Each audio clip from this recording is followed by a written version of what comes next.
This week on Supercars Talk, I talk tyre pressures, Indigenous liveries, and how cold it is in Melbourne at the moment.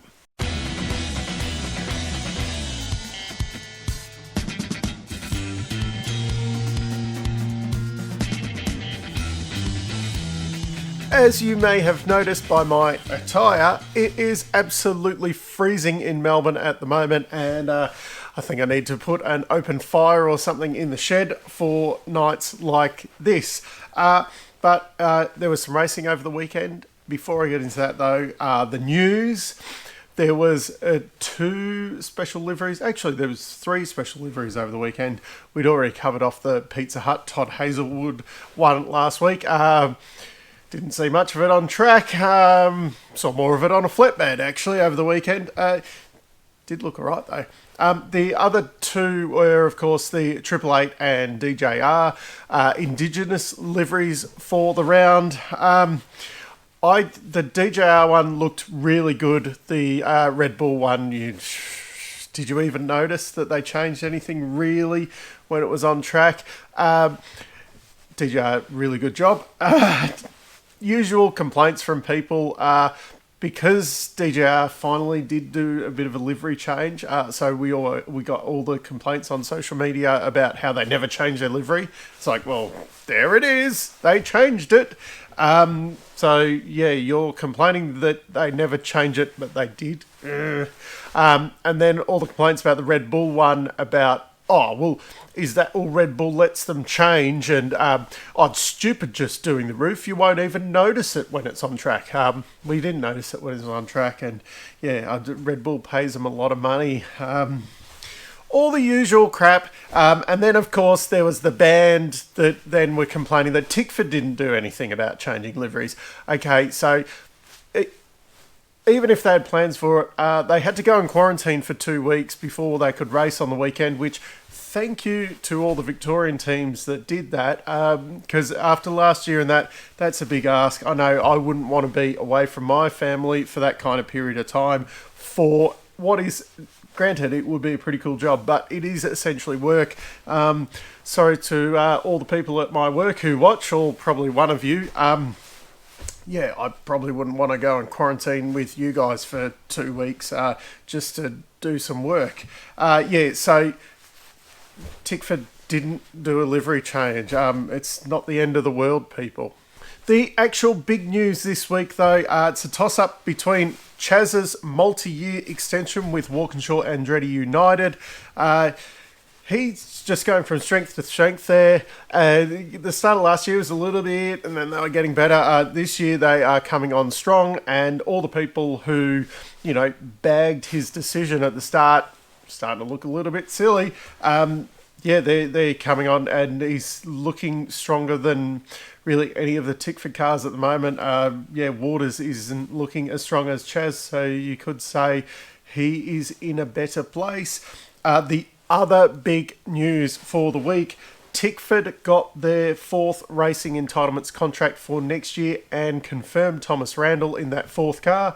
One has to wonder whether the other two, Waters is staying, whether the other two are on borrowed time or whether they will stay. More about that in later episodes when we get into silly season a little bit more. But Matt Stone Racing was denied to get a third racing entitlements contract. Supercars didn't give him a reason. You could put in a minimum bid of $20,000. They have said they put in a six-figure sum as their bid, so $101,000 we can assume, and it got knocked back. Now, Tickford, because there is some fees and whatnot in there. No one will tell me what the actual fees are, but there is some fees in that. But essentially, because Tickford was buying their contract back, so I think they basically got the proceeds. So if they turned around and said, we give you $500,000 for the, they get the money back, essentially. So maybe Matt Stone Racing's one didn't look as good. Or maybe the Blanchards have said that they're intending to go to a two-car team in 2023 3. And Supercars has got this little thing going at the moment where they really want to do, Noah's Ark 2x2x2 down the pit lane. And then the Matt Stone having 3 would really wreck that. But from what I've heard, Matt Stone, they have plans and they have opportunities to get that third car on the grid next year if they want to. This way is not their only option. Read into that what you will, but they're somewhat confident they will have a third car on the grid next year, which kind of buggers up that whole 2x2x2 thing. And will there be 2 3-car teams on the grid next year, or an extra 1-car team? Who knows? There was racing over the weekend up at Darwin, and race 1 started spectacular. I'm going to give up saying that word. Spectacularly. That didn't sound right either, did it? Anyway, all I can say is it takes the fun out of this part of the episode when the driver admits to being at fault. So Shane Van Gisbergen goes diving in there. I put some footage up there, but I'm not allowed, which ends up causing chaos. But what the big problem was that Scott Pye dove in there, got on the ripple strip, and then, KO'd Anton, spun him around. And then Anton, Hazelwood, Smith, Fabian Coulthard, Gary Jacobson, and Frosty all got involved and were out. What umpire, you got to drive through for it. Yeah, you admitted fault, you said sorry or whatever, so I guess done and dusted.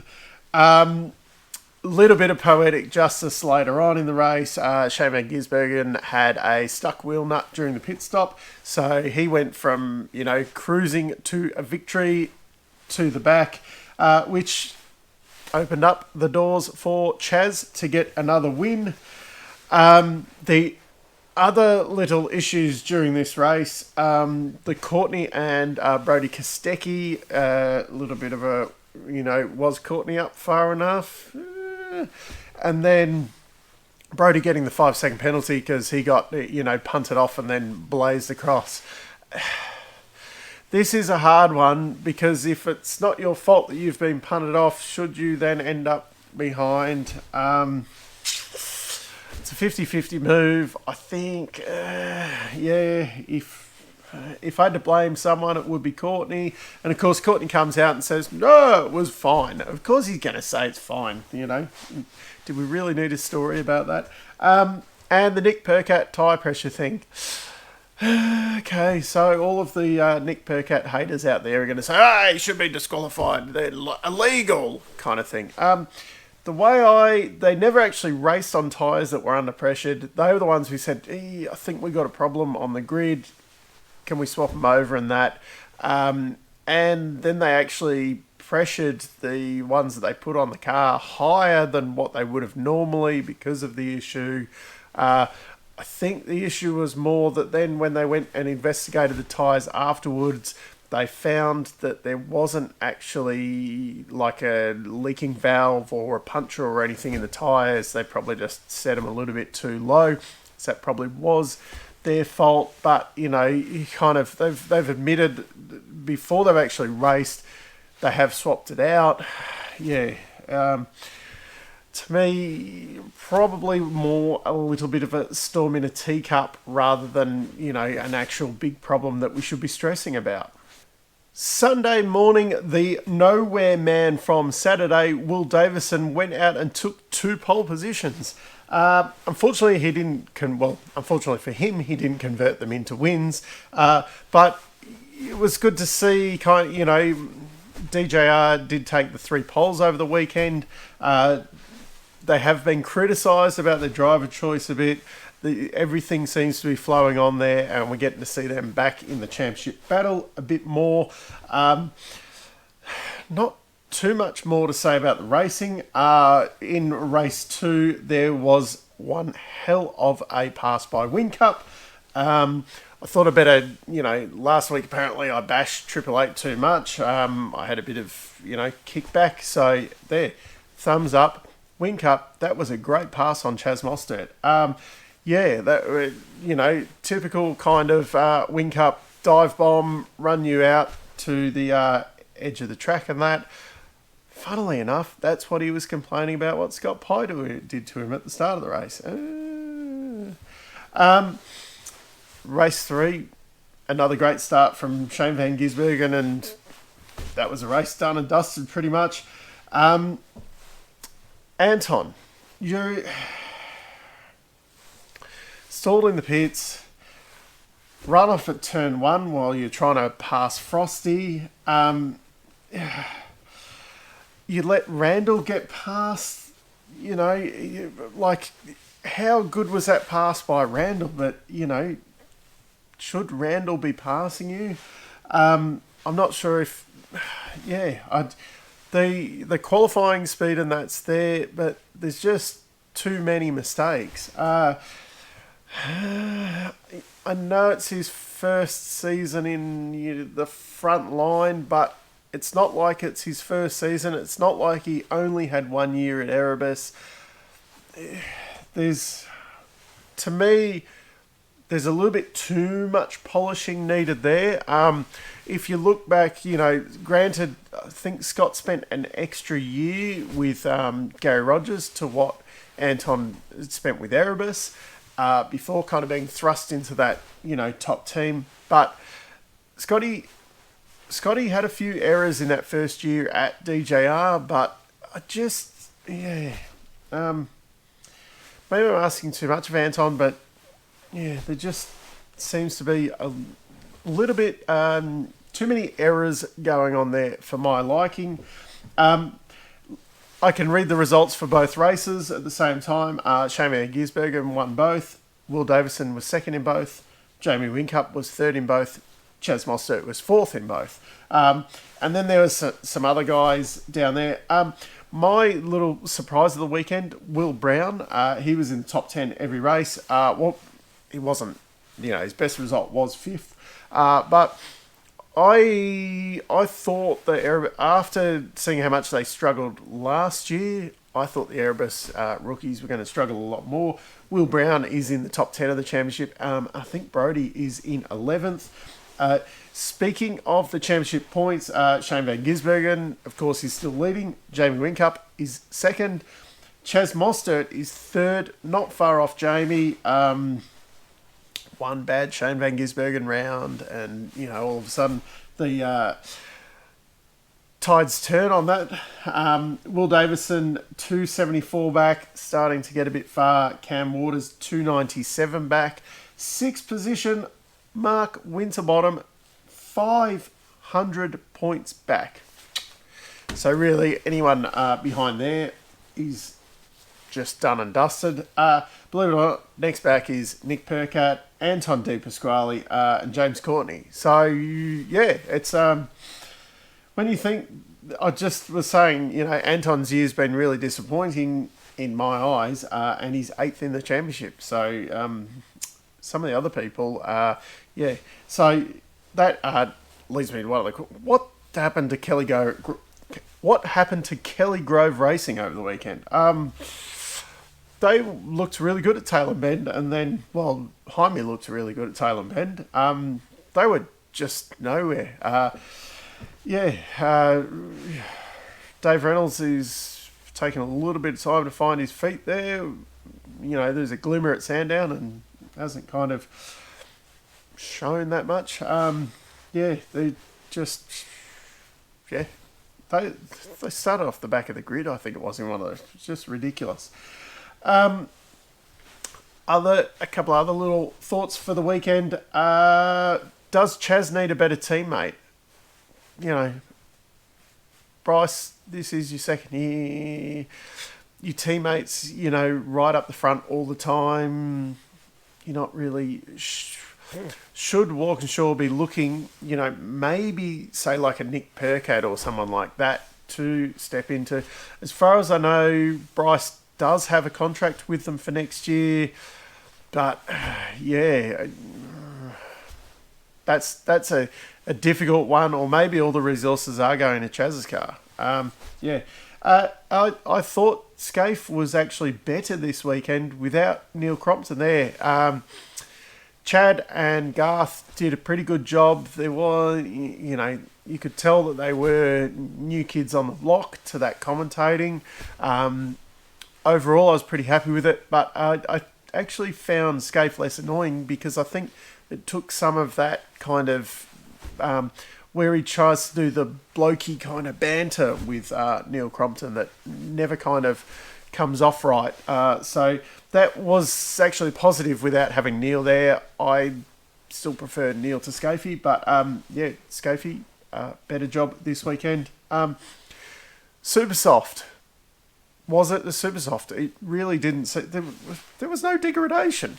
It was supposed to degrade, and it was in warm conditions. So let's hope it gets used more and we see some degradation, because that's what we wanted. If not, we want the ultra hyper mega soft ultra Pirelli thing that they had in Formula One, and it, falls apart after 2 laps. Can we have, we'd like to see some degradation on the tyres, so the strategies, you see a bit more in the strategy of people, trying to go, guys go early and try and hang on, and guys go in the middle so they have constant speed kind of all race, and then guys who, put it on late and then come blazing through. We'd like to see a bit more of that, strategy passing, because we are now stuck with this aero kit for the next bit over 12 months still before Gen 3 comes in. So, yeah, we can put a softer tyre on to maybe make it a bit more interesting. The final little point for the weekend came out. Apparently, Brad Jones Racing is going to run a Team Kiwi Racing wildcard at Bathurst for Jordan boys and another New Zealander. Yeah, okay. That one was a bit from left field. Yeah, I didn't think that Team Kiwi Racing in the form that it had for many previous times was ever going to rear its ugly head again. Yeah, heard rumours about a Brad Jones wildcard, but yeah, that side of things just came from left field. And I had heard a stronger rumour about someone else running a wildcard. So yeah. So down in the comments, let me know what you thought about the racing over the weekend. Does Chaz need a better teammate? Was Jamie a little bit hypocritical, complaining about what Pye did when, he's done that kind of thing a million times before? Yeah, I'll wait. Email as well. That's a great place to abuse me about criticising anything that Jamie Whincup does. Until next time, I'm still Dave, and I'll catch you later.